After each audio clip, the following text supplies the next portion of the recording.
రైతు భరోసా నిధుల విడుదలకు సంబంధించిన అప్డేట్ మనం చూస్తున్నాం. రైతు భరోసాపై మంత్రి తుమ్మల కీలక ప్రకటన చేశారు. 15 ఎకరాల లోపు రైతులకు పెట్టుబడి సాయం విడుదల చేస్తున్నట్లుగా తెలిపారు. ఎకరానికి 6,000 చొప్పున నిధులు విడుదలవుతున్నాయని, అర్హులైన ప్రతి రైతుకు సాయం అందుతుంది అంటూ తుమ్మల ప్రకటన చేశారు. ఒక 2 రోజుల క్రితం కూడా మనకి దీనికి సంబంధించి అప్డేట్ చూసాం. 9 ఎకరాల లోపు ఉన్నటువంటి రైతులకు అప్పటి వరకు నిధులు విడుదల చేశారు. ఇప్పుడు 15 ఎకరాల వరకు ఉన్నటువంటి రైతులకు నిధులు విడుదల చేస్తున్నట్లుగా మంత్రి తుమ్మల ప్రకటన చేశారు.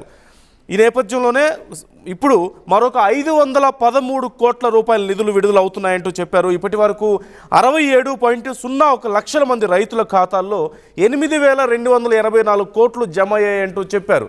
ఈ నేపథ్యంలో రైతు భరోసా మేము చాలా గ్రాండ్గా రిలీజ్ చేస్తున్నాం, రైతులకు మేము చెప్పినట్లుగా హామీ ఇచ్చినట్లుగా మేము చేయాల్సిన పని మేము చేస్తున్నామంటూ చాలా గొప్పగా చెప్తుంది కాంగ్రెస్ గవర్నమెంట్. మరోవైపు స్థానిక సంస్థల ఎన్నికల సమయంలో ఇలా రైతు భరోసా నిధులు విడుదల చేయిస్తున్నారు, కావాలని రైతులను మభ్యపెట్టే ప్రయత్నం చేస్తున్నారంటూ ప్రతిపక్షాల నుంచి వస్తున్నటువంటి విమర్శలు కూడా మనం చూస్తూనే ఉన్నాం.